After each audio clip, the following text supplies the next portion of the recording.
Grande messe de l'investigation journalistique, la plus grande tribune politique de la Guinée.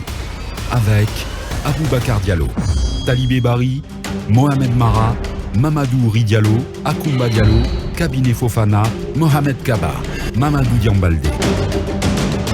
Bonjour à tous, bonjour à toutes. Merci d'être à bord du must des talk shows de la Guinée. Merci encore une fois de votre fidélité sans cesse renouvelée. Merci de nous rejoindre, c'est Mirador.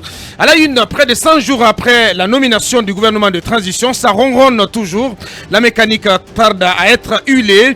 Face au constat des dysfonctionnements dus en grande partie à l'inexpérience empreinte des soupçons d'incompétence chez de nouveaux venus, le tout dans un contexte de diète financière à tout craint, le colonel président Mamadi Doumbouya a convoqué hier mardi au palais Mohamed V, ministre, secrétaire généraux et chef de cabinet, une sorte de séance de recadrage dont a mis à profit le chef de la junte guinéenne, a-t-on appris, pour asséner un véritable coup de sémence en direction des membres de l'équipe en Béavougui, invités à relever la tête rapidement et à insuffler la dynamique requise à leurs actions subséquemment à celle de toute l'administration publique, sous peine de s'exposer au courroux de l'homme du 5 septembre.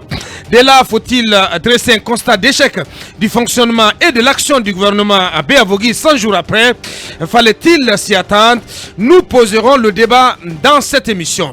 Créé en 2009 par la volonté du capitaine Moussa Dadis Camara, chef de la junte d'alors, de lutter contre la corruption et le détournement de deniers publics, le bien nommé CAS, le comité d'audit et de surveillance des secteurs stratégiques de l'économie, était devenu une terreur pour de nombreux dirigeants sous feu général Lansana Conté, ayant sous sa table des dossiers à scandale comme l'avion d'Air Guinée ou le chemin de fer Conakry-Niger. Ce comité a pu concocter une dizaine de rapports dits définitifs et provisoires. La transmission de certains de ces dossiers au parquet de la Cour de répression des infractions économiques et financières, la CRIEF, donne lieu aujourd'hui à plusieurs interrogations sur la qualité du travail de ce comité d'audit et de surveillance des secteurs stratégiques de l'économie.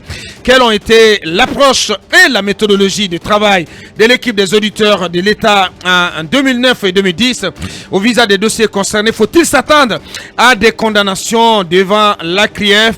On essaie donc d'interroger ce matin la méthode Ousmane Kaba pendant les audits de 2009-2010 à travers donc la prise de parole du leader du PADES, président du CAS à l'époque, Dr Ousmane Kaba, qui prendra la parole depuis Cancan sur cette antenne. Sa construction à grands coups de remblai sur le flanc des célèbres jardins du 2 octobre avait changé le visage de cette partie d'une des portes d'entrée dans la presqu'île de Kaloum. Ces immeubles imposants aux couleurs chatoyantes depuis une vingtaine d'années font de la résidence 2000 un bijou architectural de la capitale guinéenne. Toutefois, depuis quelques semaines, sous la houlette du CNRD et au nom d'une opération de récupération des biens de l'État, cette résidence est dans le viseur de la Direction générale du patrimoine bâti public. Ces administrateurs sommés d'en céder la gestion à l'État avant ce jeudi 10 février, minuit, ont assisté impuissants à sa fermeture par les forces de l'ordre avant-hier mardi. Et quelle est l'histoire de cette résidence 2000? Était-elle plutôt une propriété privée de l'État? L'État est-il en droit de la récupérer, cette résidence? Mamadou Ouri Diallo tient des éléments de réponse pour Mirador à suivre donc son enquête. Au sortir de 2 années presque entièrement plombées par la Covid, l'industrie culturelle guinéenne se remet poussivement en marche. Les concerts grand public et autres événements de réjouissance qui avaient complètement disparu du paysage culturel ont repris grâce à l'assouplissement des restrictions sanitaires. Conakry redevient ainsi une destination artistique prisée, permettant ainsi aux promoteurs et autres investisseurs culturels de se refaire progressivement une santé. La nuit de la romance, ça vous dit quelque chose? Cet événement qui aura lieu après-demain, samedi 12 février, au Palm Kamen, en est une parfaite illustration.